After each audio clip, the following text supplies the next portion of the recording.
Shalom frères et sœurs, eh bien nous voilà rendus à l'Haftara de la semaine qui est à Mishpatim conformément à la paracha à Mishpatim, c'est-à-dire les jugements. Et cet Haftara est tiré du livre de Jérémie au chapitre 34 versets 8 à 22. À l'époque de Jérémie, les Babyloniens sont à la porte de la Judée. La Judée est gouvernée par des hommes placés par Nabuchodonosor. Souvenez-vous, lors de la première invasion, les Judéens vont faire une sorte d'alliance avec les Égyptiens, croyant repousser les Babyloniens. Et effectivement, les Babyloniens, voyant la force, parce que bon, Mishrarim, l'Égypte est quand même une super grande puissance, les Babyloniens vont reculer. Mais voilà, Nabuchodonosor va quand même imposer des lois, et le roi va se rebiffer et décide de ne pas payer le tribut à Nabuchodonosor. Donc, il décide de ne plus payer ses impôts. Et celui-ci s'apprête à envahir une seconde fois la Judée. Mais souvenez-vous, par cette alliance avec l'Égypte, qui va s'avérer par la suite être une alliance peu fiable, une alliance de roseau, vous savez, le roseau, vous appuyez sur le roseau, et à un certain moment, hop, il ploie, et puis se redresse et vous transperce la main. Eh bien, c'est un petit peu cette image-là que nous avons ici. Donc, les Judéens vont se faire poignarder dans le dos. Et ça va être dénoncé par Ereskel, bien sûr. Donc, les Babyloniens vont épargner temporairement la Judée, et nous en sommes rendus dans cette période-là. Et c'est grâce justement à un décret divin que le sursis va être accompli. Donc, la Haftara de cette semaine se situe simplement quelques années avant la destruction du premier temple. 4 ans plus précisément. Dans ce contexte, Jérémie transmet un ordre au roi, un ordre divin. Et nous voyons ça dans Jérémie au chapitre 34, verset 2. Ainsi parle l'Éternel Dieu d'Israël, va, adresse-toi à Sédécias, roi de Juda, et dis-lui, voici ce que dit l'Éternel, je vais faire tomber cette ville au pouvoir du roi de Babylone, qui la livrera aux flammes. Quant à toi, tu n'échapperas pas à ses mains. Non, tu seras pris et remis entre ses mains, et tes yeux verront les yeux du roi du Babylone. Et il te parlera bouche à bouche, et tu iras en Babylone. Donc c'est clair. Tu vas voir le diable en personne et tu seras exilé. Voilà ce que ça veut dire. L'Éternel souhaite contracter une alliance avec le peuple. Il demande à tous de libérer tous leurs esclaves juifs, même s'ils n'ont pas encore accompli 6 ans de servitude, et de s'engager également à l'avenir à ne plus jamais asservir leurs frères juifs. Jérémie, au chapitre 34, verset 8, parole adressée à Jérémie par l'Éternel après que le roi Sédécia eut conclu une convention avec tout le peuple de Jérusalem, à l'effet d'y proclamer l'émancipation, afin que chacun remît en liberté son esclave et chacun sa servante d'origine hébreu, afin que nul ne retînt dans la servitude son frère judéen. Le roi Tzidkiyahu transmet cette prophétie à son peuple et décrète l'abolition de l'esclavage et la libération des esclaves. Le peuple accepte cette demande du roi et s'engage à libérer et à ne plus asservir leurs frères. Donc la condition pour être épargné de ce fléau babylonien, c'est simplement de libérer les esclaves. Verset 10 de Jérémie, chapitre 34, tous les grands et tout le peuple acquiesçant à la convention, donc il dit oui, avaient consenti à affranchir chacun son esclave et chacun sa servante et à ne plus les retenir en état de servitude. Ils avaient obéi et les avaient émancipés. Cette soumission du peuple à l'ordre d'Hachem permit d'éloigner provisoirement la menace babylonienne grâce à une intervention providentielle inattendue du pharaon égyptien de son armée. Donc l'Éternel se sert aussi des ennemis de la Judée. C'est-à-dire que l'Éternel va se servir de la grande puissance de l'Égypte qui va devenir l'allié de la Judée pour faire peur aux Babyloniens, soi-disant faire peur. Parce que stratégiquement parlant, eh bien, c'est plus profond que ça. Toutefois, lorsque la menace babylonienne s'éloigna et que le siège fut levé, eh bien, les maîtres reprirent leurs habitudes et forcèrent les anciens esclaves à revenir les servir. Et nous voyons ça en Jérémie chapitre 34, verset 11. Mais après coup, ils s'étaient ravisés, ils avaient appris les esclaves et les servantes affranchis par eux, et les avaient contraints de redevenir esclaves. Non seulement le peuple ne respectait pas l'engagement qu'ils avaient pris auprès de Dieu, mais en outre, cette démarche s'apparentait à un rapt de personnes qui étaient supposées être à présent libres, totalement libres. Regardez au verset 13 ce qu'il nous dit. Ainsi parle l'Éternel, Dieu d'Israël. J'avais fait un pacte avec vos ancêtres au jour où je les fis sortir du pays d'Égypte. Et c'est ça le lien avec la paracha à Mishpatim.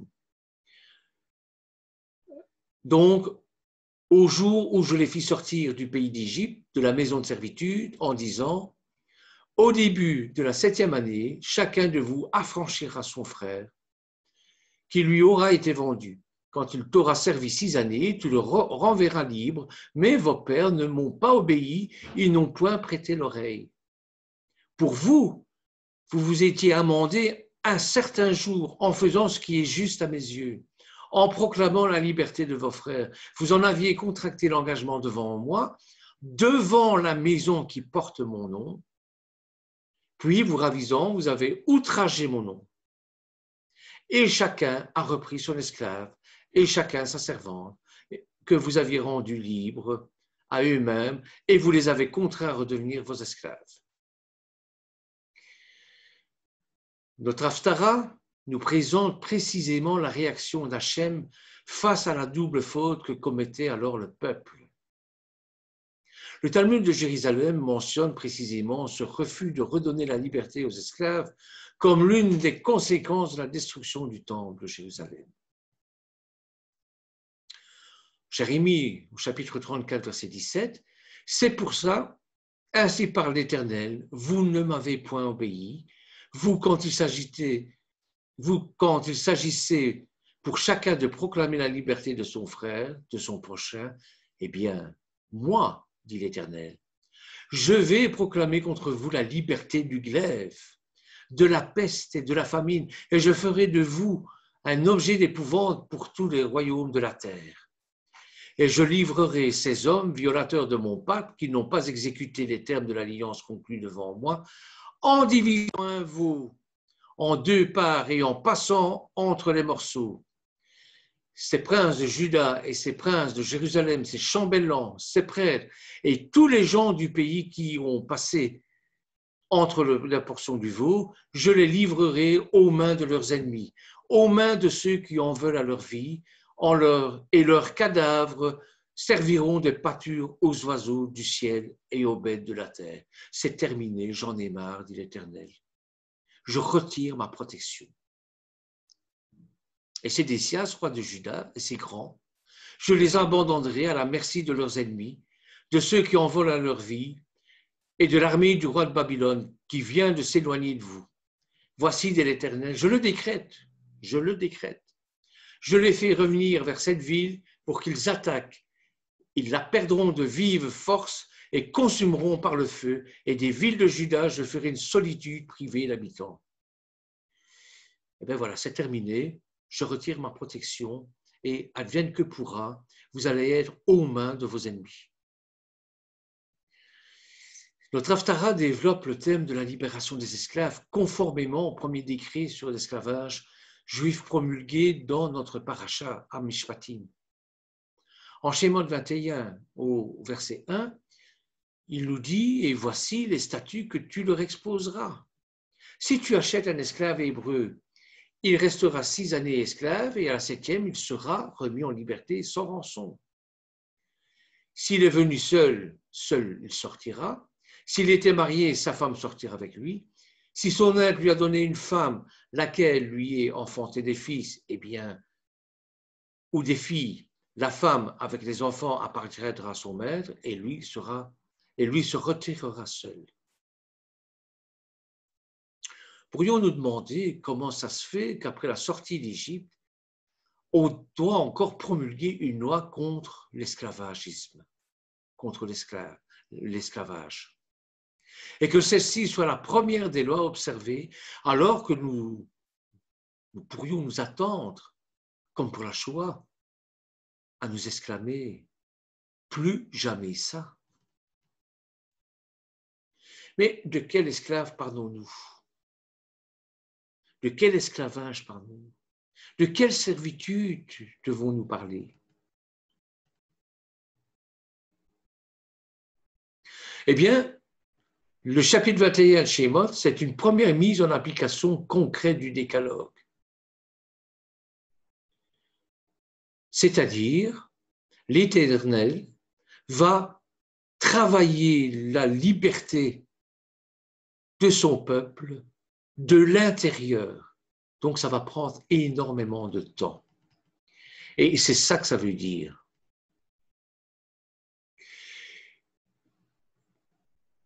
Cette dynamique de transformation est exactement la même que celle de la parabole du débiteur impitoyable enseignée par Yeshua.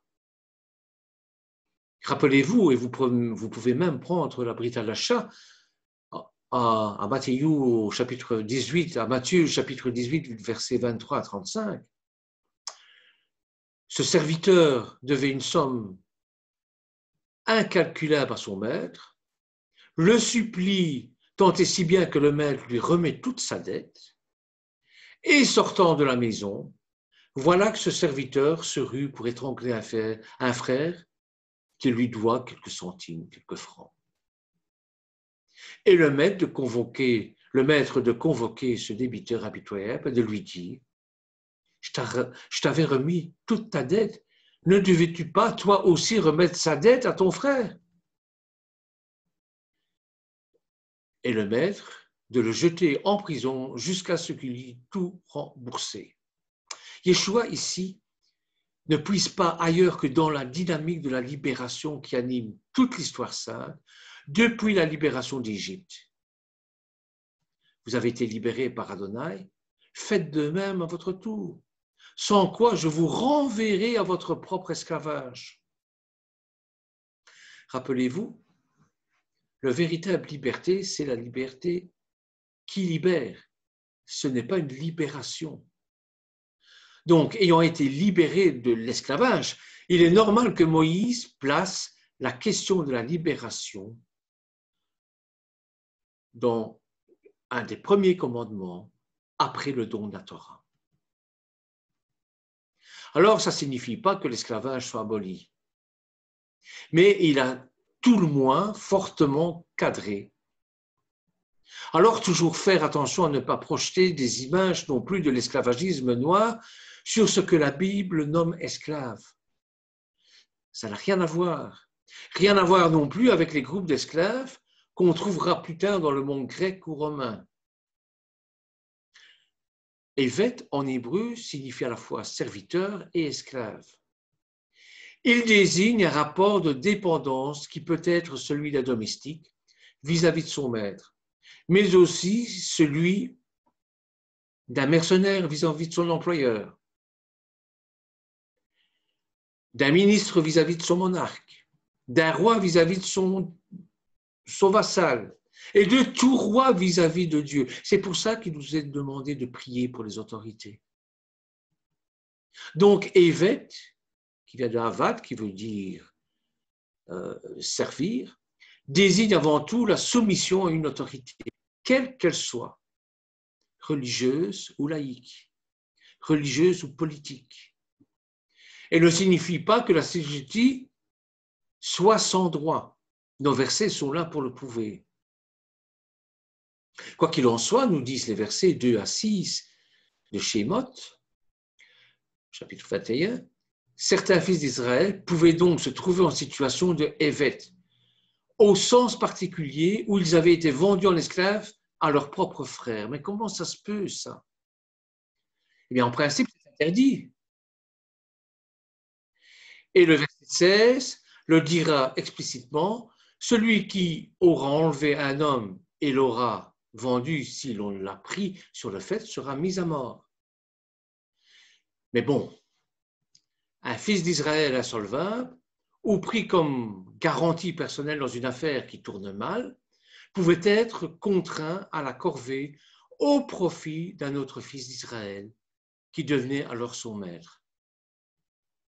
Mais vous voyez, la Torah impose qu'il ne soit pas esclave à vie. Au verset 2, précise qu'il devait recouvrer la liberté la 7e année, la fameuse année jubilaire du chapitre 25 du livre de Lévitique. Mais nous en reparlerons en son temps. Donc vous voyez, pour la première fois dans l'histoire des hommes, on assiste à un effort législatif pour qu'un être humain ne soit pas totalement aliéné. Non pas au nom prétendu valeur, mais au nom de la fidélité à la dynamique de la libération inscrite dans l'Alliance, dont le fondement est l'événement de la libération d'Égypte. Frères, vous avez été appelés à la liberté, seulement ne faites pas de cette liberté un prétexte de vivre selon la chair, mais rendez-vous par la charité, serviteurs les uns des autres. Vous avez été libérés, faites de même, dira Paul en Galates, chapitre 5, verset 13. Paul ne peut pas être plus fils d'Israël que lorsqu'il prononce cette phrase, au nom de Yeshua Mashiach, venu lui-même accomplir pour tout homme ce que l'Exode commence à mettre en œuvre au sein du peuple d'Israël. Ça va très loin, vous savez. Yirmaïehu eut vent de cette révolte et va leur annoncer qu'ils vont signer de leurs mains la destruction du temple s'ils ne respectent pas le pacte. En fait, le respect de cette loi montre que nous sommes un peuple de Torah qui accepte de faire descendre des obligations divines jusqu'au rouage du social, jusque dans nos vies privées, dans nos vies avec nos femmes, nos enfants, nos collègues, nos amis. Si nous ne sommes religieux qu'à la synagogue ou dans la Keïla ou face aux mitzvot, nous sommes des juifs religieux. Mais si nous arrivons à faire descendre la Torah dans l'arène du quotidien, nous sommes un juif à part entière. La Torah n'est pas venue pour créer un nouveau monde ou vendre un paradis utopique. La Torah parle de notre monde dans le concret. Voici les quelques réflexions que me donnait à vous partager cette paracha. Merci pour votre écoute. Soyez bénis. Amen.